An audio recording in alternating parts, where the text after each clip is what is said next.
안녕하세요, 고랑입니다. 오늘의 전술 완전 정복에서는 지난 4월 21일에 있었던 에버튼과 맨체스터 유나이티드의 프리미어리그 35라운드 경기를 다뤄보고자 하는데요.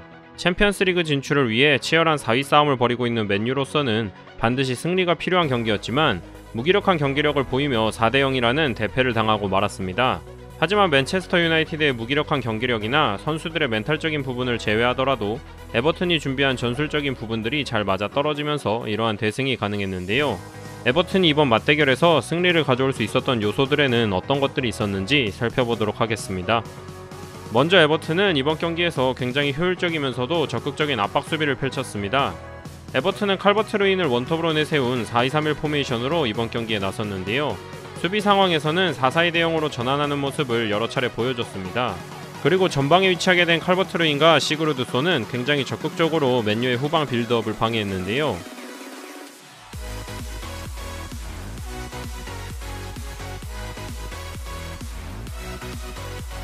이는 수비력에 비해 발밑 기술이 약점으로 지적받는 스몰링과 필 존스의 센터백 조합뿐만 아니라 맨유의 모든 후방 빌드업 상황에 위협적으로 작용했습니다. 때문에 맨유의 선수들은 어이없는 패스 미스를 저지른다거나 에버튼의 공격진에게 볼을 빼앗기면서 역습을 허용하고는 했는데요. 결국 맨유는 이러한 패스 미스를 피하기 위해서 후방 빌드업을 포기하고 전방으로 길게 볼을 걷어내는 장면을 자주 보여줬습니다. 그리고 이렇게 처리한 롱볼은 대부분의 최전방의 루카쿠에게로 향했지만 에버튼의 센터백인 주마가 이를 매번 적절하게 커트해주면서 맨유는 공격 상황에서의 볼 소유권을 유지하기가 힘들었는데요.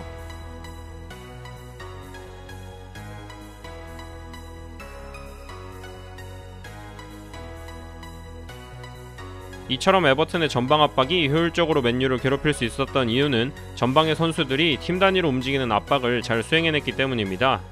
전방 압박이 효과적으로 작동하기 위해서는 공격진들이 압박을 시도할 때 미드필더진과 최종 수비 라인의 선수들이 적절하게 같이 올라와 주는 것이 매우 중요한데요. 전방의 공격진만으로는 상대 수비진 간의 패스 루트를 효율적으로 차단할 수가 없기 때문입니다.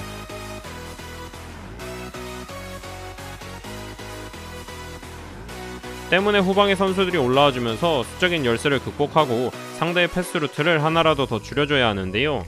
이날 에버튼의 2선과 3선들은 이러한 과정을 잘 수행해냈습니다.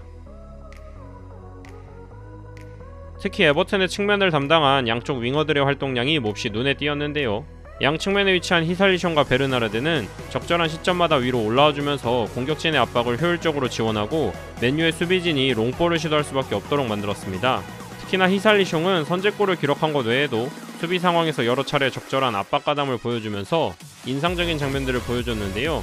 후반전에 히살리숑이 부상으로 교체되면서 혹시나 에버튼의 전방 압박에 차질이 생기는 것은 아닌가 했지만 교체로 들어온 월콘 역시 활발하게 압박에 가담해주면서 에버튼은 지속적인 전방 압박을 유지할 수 있었습니다. 또한 에버튼은 전방에서뿐만 아니라 자신들의 진영에서도 효율적인 압박을 지속적으로 유지했는데요.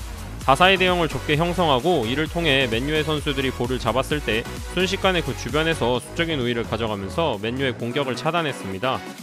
특히 중원을 담당한 게이와 슈나이덜린의 헌신적인 수비가 돋보였는데요. 맨유의 중원을 상대로 활동량에서 압도적인 모습을 보여줬을 뿐만 아니라 측면을 방어해야 하는 상황에서도 이들이 적극적으로 압박에 가담해주면서 에버튼은 늘 수비 상황에서의 수적인 우위를 가져갈 수 있었습니다. 한편 이러한 에버튼의 강력한 압박 전술은 제대로 작동하지 못할 경우 쉽게 상대에게 뒷공간을 노출하거나 압박이 이루어지지 않고 있는 반대편의 공간이 쉽게 열릴 수 있다는 약점을 지니고 있었는데요. 앞서 살펴본 것처럼 에버튼의 선수들이 워낙 이번 경기에서 압박을 잘 수행했을 뿐만 아니라 루카쿠를 비롯한 맨유의 공격진들이 이러한 상황을 잘 살려내지 못하면서 에버튼은 경기 내내 별다른 위기를 겪지 않을 수 있었습니다. 에버튼의 또 다른 승리 요인은 바로 원톱으로 출장한 칼버트 루인을 제대로 활용한 것이었습니다. 사실 칼버트 루인은 득점력이 뛰어난 편은 아니지만 나름 빠른 스피드와 괜찮은 연계 능력, 그리고 뛰어난 공중볼 다툼이 장점인 선수인데요. 이번 경기에서 이러한 칼버트 루인의 장점이 아주 잘 드러났습니다. 칼버트 루인은 비록 직접적인 득점을 기록하지는 못했지만 무려 3골에 직간접적으로 관여하면서 진가를 드러냈는데요.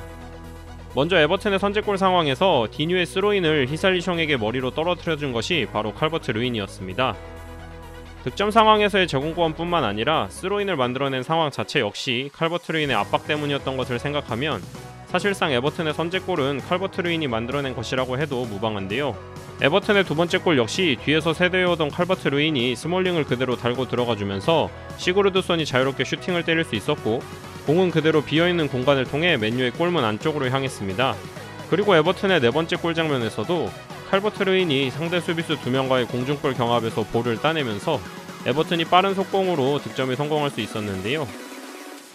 이처럼 에버튼은 이번 경기에서 칼버트 루인이 가지고 있는 장점인 공중볼 능력을 적극적으로 활용하려 했습니다. 후방에서 빌드업을 전개할 시에도 맨유가 강하게 전방 압박을 들어오면 빌드업을 생략한 채 바로 전방의 칼버트 루인을 향해 롱패스를 시도하는 모습을 볼 수 있었습니다.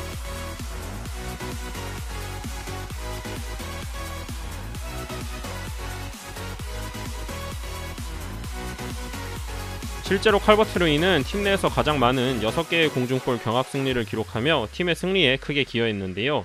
칼버트 루인은 이러한 제공권을 활용함과 동시에 앞서 언급한 전방 압박 상황에서 시그루드손과 함께 맨유의 후방 빌드업을 적극적으로 방해하고 맨유의 역습 상황을 혼자서 막아내는 등 공수 양면에서 많은 활약을 보이면서 왜 자신이 에버튼의 주전 원톱인지를 증명했습니다. 그리고 에버튼의 마지막 승리 요인은 바로 신속한 역습 축구였습니다.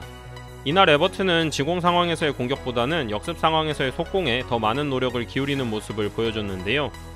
지공 상황에서는 후방의 선수들을 통해 계속 볼을 돌리면서 맨유의 측면을 공략하려 했습니다.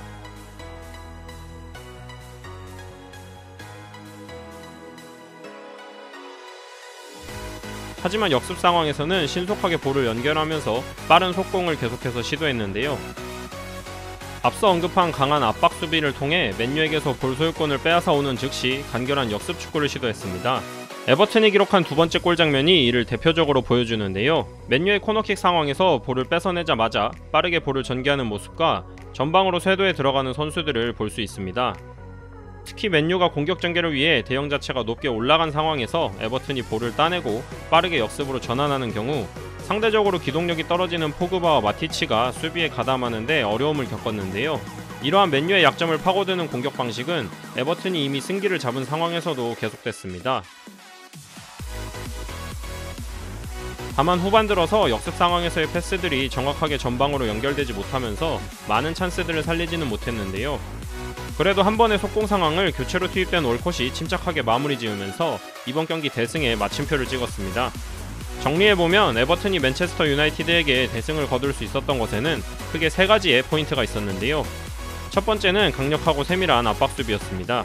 상대 진영에서는 공격진의 기동력과 활동량을 통해 발밑 기술이 떨어지는 맨유의 수비진을 효과적으로 압박할 수 있었습니다. 동시에 2선과 3선의 선수들이 알맞게 올라와주면서 상대의 패스 루트를 차단하고 결국에는 맨유가 롱패스를 시도할 수밖에 없도록 만들었는데요.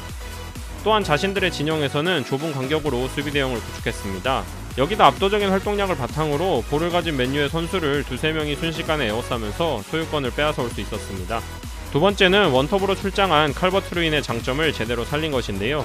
스로인 상황에서나 후방에서 롱패스를 전개할 시에 제공권에 강점이 있는 칼버트 루인을 목표로 함으로써 여러 골장면을 비롯해 많은 이점을 가져올 수 있었습니다. 또한 칼버트 루인은 넓은 활동량으로 부지런히 수비에도 가담해 주었는데요. 이는 에버튼의 전방 압박 전술이 효율적으로 운영되는 데 많은 도움이 되었습니다.